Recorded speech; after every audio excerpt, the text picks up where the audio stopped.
सभी को नमस्कार।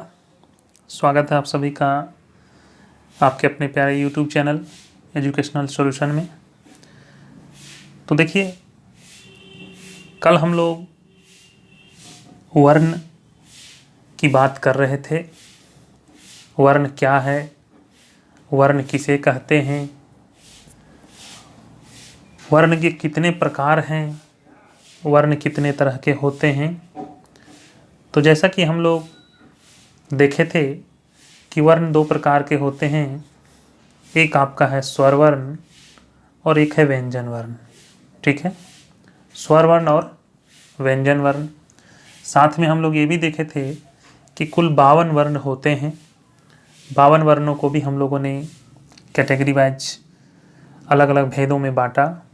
स्पर्श व्यंजन, अंतस्थ व्यंजन, ऊष्म व्यंजन, संयुक्त व्यंजन, द्विगुण व्यंजन और अयोगवाह।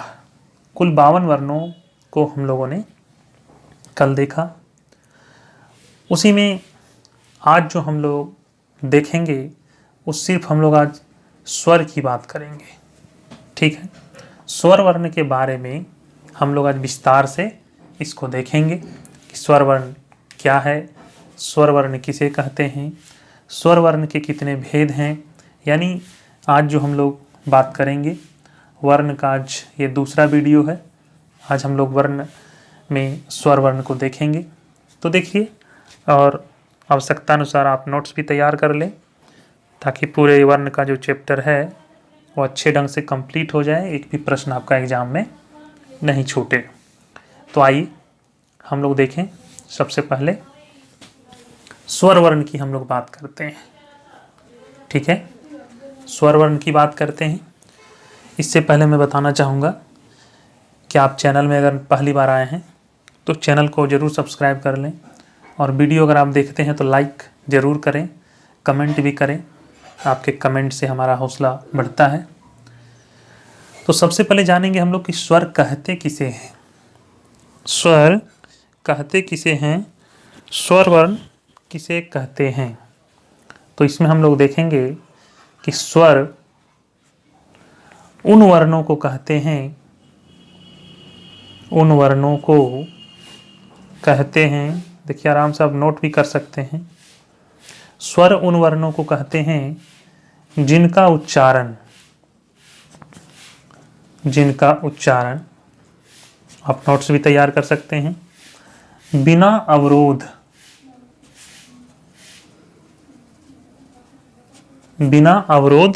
अथवा विघ्न बाधा के होता है।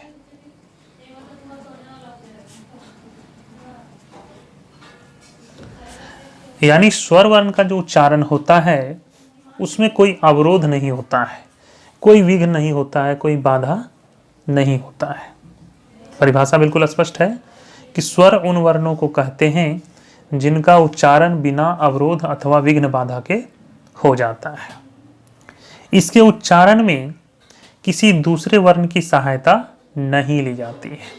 यानी कोई दूसरा वर्ण का सहायता नहीं लिया जाता है। इसके उच्चारण में किसी दूसरे वर्ण की आवश्यकता नहीं होती है। ये सभी स्वतंत्र हैं। स्वर वर्ण जो होते हैं वो बिल्कुल स्वतंत्र हैं। इनके उच्चारण में भीतर से आती हुई जो वायु है, हवा है, मुख से निर्बाध रूप से निकलती है। स्वर वर्णों का जब हम उच्चारण करते हैं तो इसके उच्चारण में जो मुंह से जो हवा निकलती है वो बिल्कुल निर्बाध रूप से निकलती है। कैसे निकलती है? निर्बाध। ठीक है, बिल्कुल स्वतंत्र निकलती है। और इसके उच्चारण में कंठ तालु का प्रयोग होता है। कंठ तालु। ठीक है, ध्यान देंगे। स्वर वर्ण के उच्चारण में कंठ और तालु का प्रयोग किया जाता है। जीभ और होठ का प्रयोग हम लोग नहीं करते हैं। जीभ और होठ का प्रयोग नहीं करते हैं। पर कभी कभार क्या होता है कि ऊ और ऊ, ठीक है, ऊ और दीर्घ ऊ, यानी ऊ बड़ी ऊ, इसके उच्चारण में होठों का प्रयोग होता है। ध्यान देंगे, गड़बड़ाइएगा नहीं आप लोग। जीभ और, पहले मैंने कहा कि जीभ और होठ का प्रयोग नहीं होता है, फिर बोल रहा है कि दीर्घऊ हर्षऊ दीर्घऊ का प्रयोग में होठ का प्रयोग होता है। ठीक है। हिंदी में स्वर वर्णों की संख्या 11 है, जैसा कि कल मैंने आप लोगों को बताया कि अ, आ, हर्षी, दीर्घी, हर्षु, दीर्घऊ, री, ए, आय, ओ, आओ। इसकी संख्या टोटल कितनी है? 11 है। ठीक है। अब ये 11 जो वर्ण हैं, इसका हम लोग वर्गीकरण करेंगे। कैसे करेंगे? तो सबसे पहले एक आपका हो गया ह्रस्व स्वर। ठीक है, ह्रस्व स्वर हो गया। एक आपका है दीर्घ स्वर। ठीक है। और एक है संयुक्त स्वर। इसको 3 कैटेगरी में आप बांट दीजिए, ह्रस्व स्वर, दीर्घ स्वर और संयुक्त स्वर। तो ये 11 वर्ण जो हैं टोटल, उसको हम लोग कैटेगरी वाइज बांट दे रहे हैं।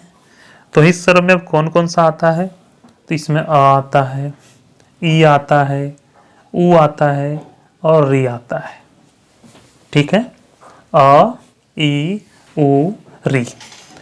दीर्घ स्वर में आता है, इसका जो बड़ा वाला है, जैसे आ हो गया, इसका बड़ा दीर्घी हो गया, इसका बड़ा बड़ी उ हो गया।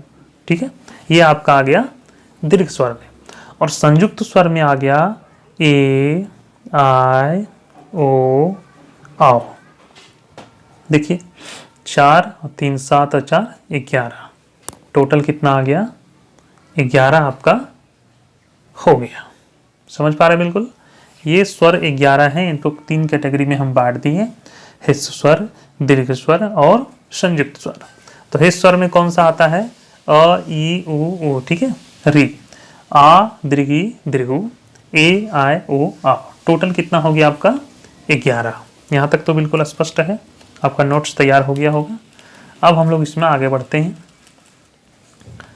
इसमें अब हम लोग क्या देखेंगे, कुछ लोग जो हैं वो एक है लिरी। ठीक है, लिरी। तो लिरी को भी मूल स्वरों में गिनते हैं, यानी लिरी को भी मूल स्वर में गिनते हैं, लेकिन हिंदी में इनका प्रयोग नहीं होता है। साथ में हम लोग क्या देखते हैं कि री जो है, इसकी एक सीमा रह गई है, यानी इसका भी प्रयोग बहुत कम हो गया है। संस्कृत में तो री का प्रयोग होता है, लेकिन हिंदी और अन्य भारतीय भाषाओं में इसका व्यवहार लगभग नगण्य है, नहीं के बराबर होता है। फिर भी एक सीमा के अंदर हिंदी में एक री का प्रयोग चल रहा है। जैसे ऋग्वेद, हम कुछ शब्द लिखते हैं, जैसे मान लीजिए ऋग्वेद। ठीक है। ऋषि लिखते हैं, ऋण लिखते हैं। तो ये सब जो शब्द है, इसमें री का प्रयोग अभी चल रहा है। इसमें व्यंजन और स्वर का योग होता है। री में स्वर और व्यंजन दोनों मिला हुआ है, लेकिन चलिए हम लोग इसको री को स्वर में ही अभी रखते हैं। अब आइए हम लोग इसकी मात्रा को देखें। मात्रा एवं भेद विस्तार से बताया जा रहा है, एकदम बारीकी से बताया जा रहा है। ध्यान से मेरे वीडियो को देखिएगा, तो दोबारा फिर आपको वर्ण का कोई वीडियो देखने का जरूरत नहीं पड़ेगा।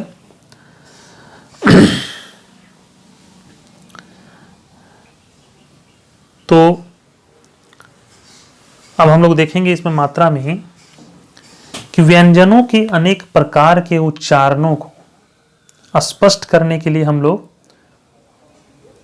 मतलब जब उनके सामने स्वर का योग करते हैं, तब स्वर का वास्तविक रूप जिस रूप में बदल जाए, उसी को हम लोग मात्रा कहते हैं। फिर से समझिए, व्यंजन। ठीक है, व्यंजन के जो प्रकार हैं, व्यंजन के जो प्रकार हैं, जितने भी प्रकार हैं व्यंजन के, उनके उच्चारण को स्पष्ट करने के लिए जब इनके साथ स्वर का प्रयोग किया जाता है, स्वर का योग किया जाता है, तो स्वर का वास्तविक रूप जिस रूप में बदल जाता है, उसी को हम लोग मात्रा कहते हैं। समझ गए? फिर से समझते हैं कि व्यंजन का जो भेद है उसको व्यंजन का उच्चारण करने के लिए तो हम लोग इसमें स्वर मिलाते हैं।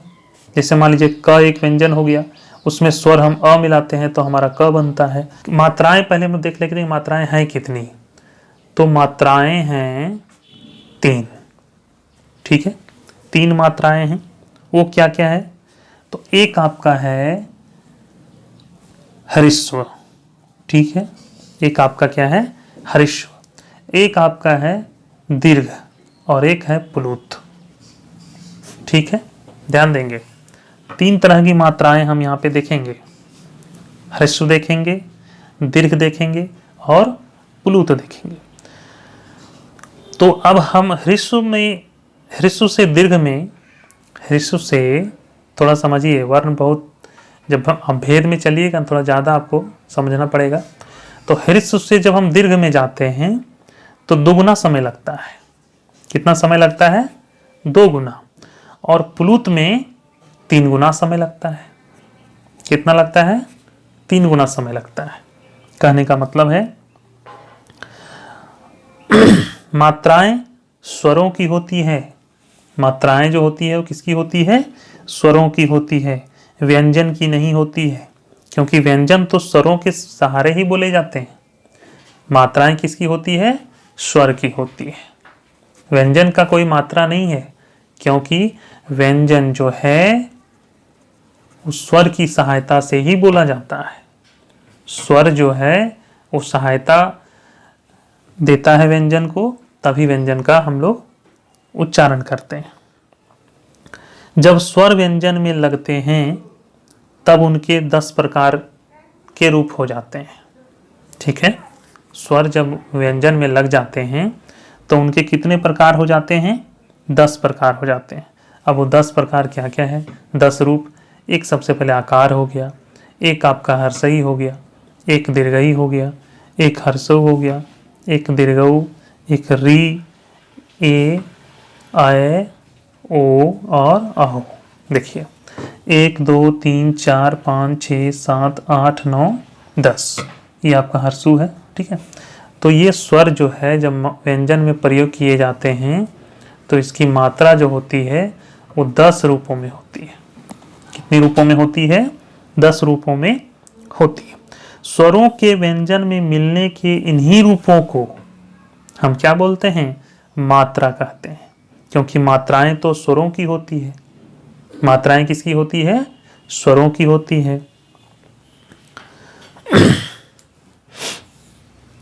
अब देखिए, आपको बताएं कि हृस्व होता है, दीर्घ होता है और प्लुत होता है। इस पर अब हम एक एक करके बात करेंगे।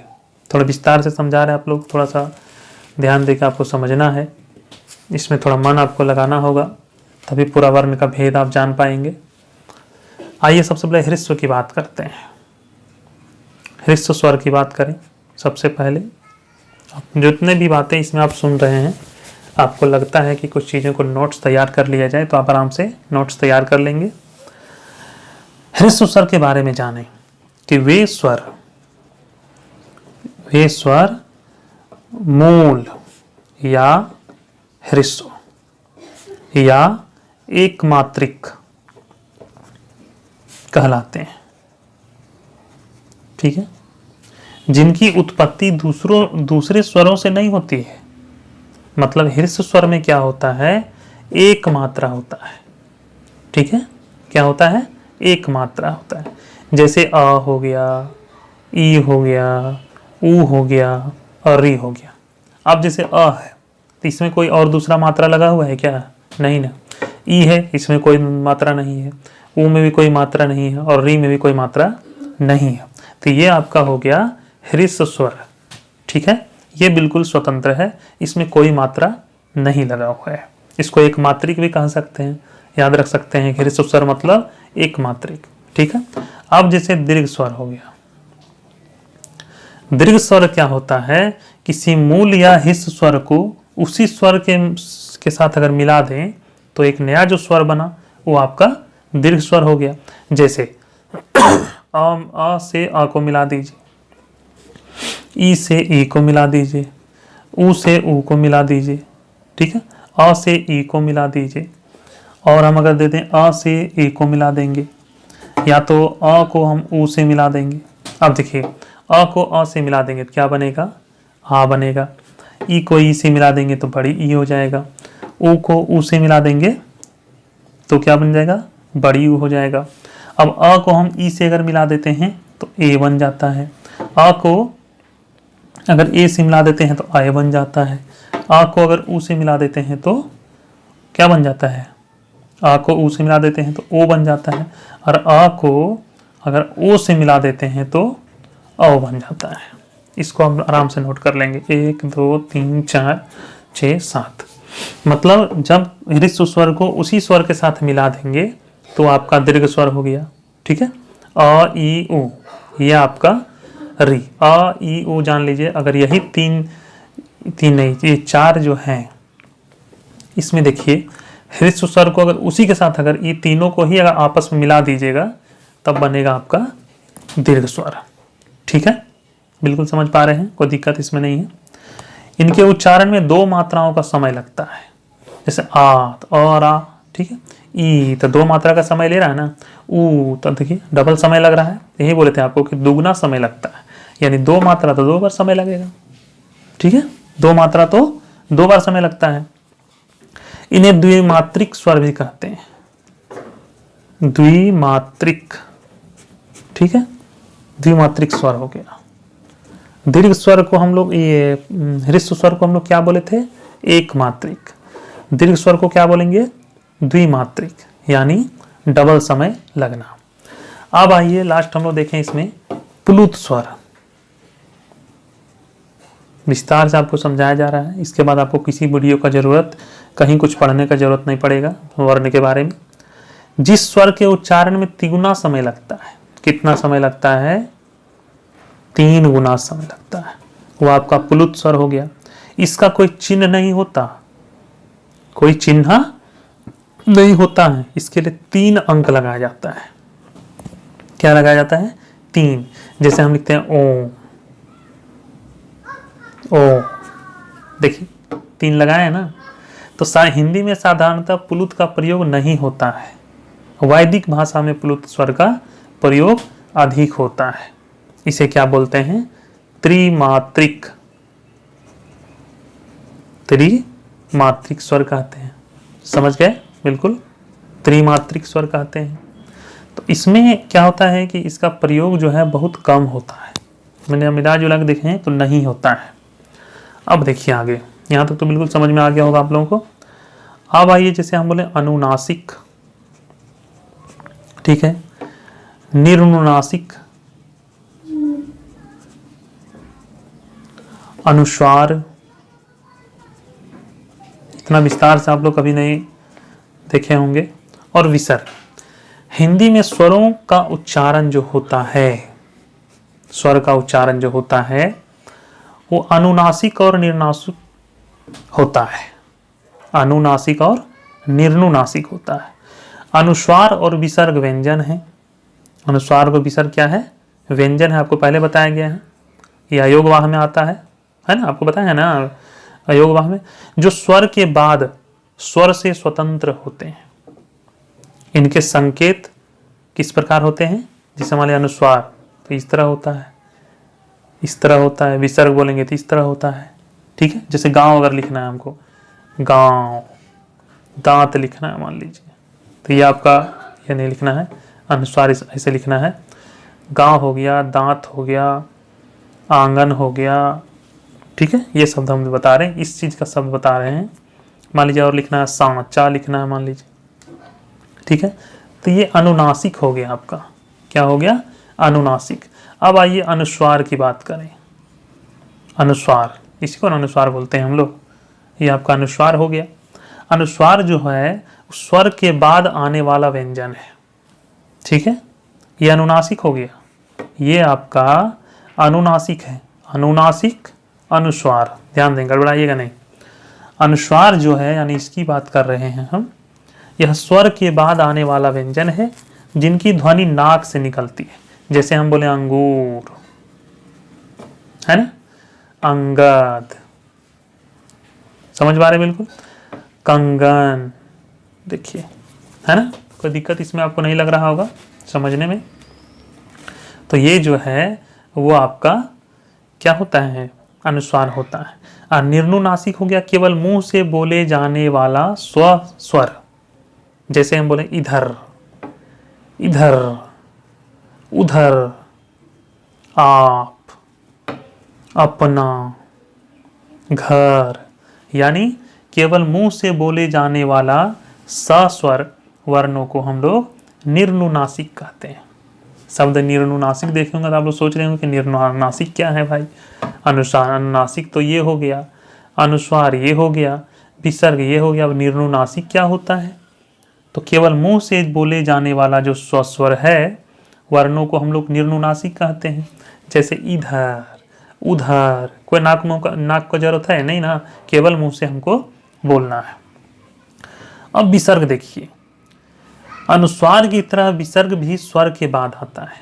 विसर्ग जो इसकी बात करें, विसर्ग, ठीक है, ऐसे देखेंगे विसर्ग हम लोग देते हैं इस तरह, ये विसर्ग है विसर्ग।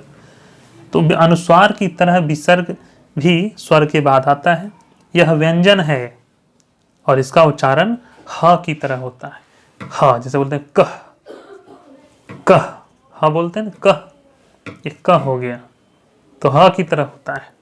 संस्कृत में इसका काफी व्यवहार होता है, हिंदी में अब इसका अभाव होता जा रहा है, किंतु तत्सम शब्दों के प्रयोग में इसका आज भी उपयोग होता है। जैसे हम बोलते हैं मनः कामना, मनः कामना, ठीक है, या बोलेंगे पयः पान, ठीक है, या हम बोलते हैं दुख, दुख, है ना, यह आपका हो गया विसर्ग। बिल्कुल समझ में क्लियर है, कोई दिक्कत नहीं है। तो अनुस्वार और विसर्ग न तो स्वर हैं, अनुस्वार और विसर्ग है, ये न तो स्वर है न व्यंजन, किंतु ये स्वरों के सहारे चलते हैं। स्वर और व्यंजन दोनों में इनका उपयोग होता है। जैसे अंगद, रंग, समझ में आ रहा है बिल्कुल, तो कोई दिक्कत आपको नहीं है। तो ये स्वर नहीं है और व्यंजनों की तरह ये स्वरों के पूर्व नहीं पश्चात आते हैं, इसलिए व्यंजन नहीं है। इसलिए इन दोनों ध्वनियों को हम लोग अयोगवाह कहते हैं। क्या बोलते हैं, अंग और अह, इसको हम लोग क्या कहते हैं, अयोगवाह कहते हैं। अयोगवाह क्यों कहते हैं भाई, तो अयोगवाह का अर्थ होता है योग न होने पर भी जो साथ रहे। अंग और अह को हम क्यों कहते हैं अयोगवाह, कि योग न होने पर भी साथ साथ रहे, इसलिए हम लोग अंग और अह को अयोगवाह कहते हैं। आज तक जानते थे आप लोग, जानते थे तो बहुत अच्छी बात है, नहीं जानते थे तो जान लीजिए कि अंग और अह को अयोगवाह क्यों कहते हैं। तो अयोगवाह का अर्थ होता है योग न होने पर भी जो साथ रहे। तो ठीक है दोस्तों, स्वर वर्ण बिल्कुल आपका क्लियर हो गया होगा मेरे समझ से, इसमें कोई चीज़ बाकी नहीं रह गया है। अब बिना बात का बतंगड़ करने से कोई मतलब नहीं है। स्वर वर्ण बिल्कुल कंप्लीट हो गया है, इसका सारा भेद आपको क्लियर कर दिए हैं। तो कल और आज 2 वीडियो में आपका क्लियर हो गया होगा। अब हम अगले वीडियो में क्या देखेंगे, व्यंजन को देखेंगे। क्या देखेंगे, व्यंजन को विस्तार से समझेंगे। वीडियो अगर आपको पसंद आता है तो ज़्यादा से ज़्यादा शेयर कर दें ताकि दूसरे भी इसका लाभ उठा सकें। और लाइक आप लोग करिए ज़रूर, लाइक करना ना भूलें, कमेंट भी करना है आप लोगों को। और अगर आप डायरेक्ट हमसे जुड़ना चाहते हैं, मेरे साथ तैयारी करना चाहते हैं, तो आप मेरे व्हाट्सएप नंबर 7858839309 पर मैसेज कर सकते हैं, या 7004488231 पर भी मैसेज कर दें, आपको ग्रुप में जोड़ दिया जाएगा। ठीक है, ग्रुप व्हाट्सएप ग्रुप जो है उसमें आपको हम जोड़ देंगे, जहाँ से आप तैयारी के बारे में सारी जानकारी प्राप्त कर सकते हैं। ठीक है, मिलते हैं कुछ इसी तरह के इम्पोर्टेंट वीडियो के साथ, तब तक मेरे चैनल में बने रहें। धन्यवाद।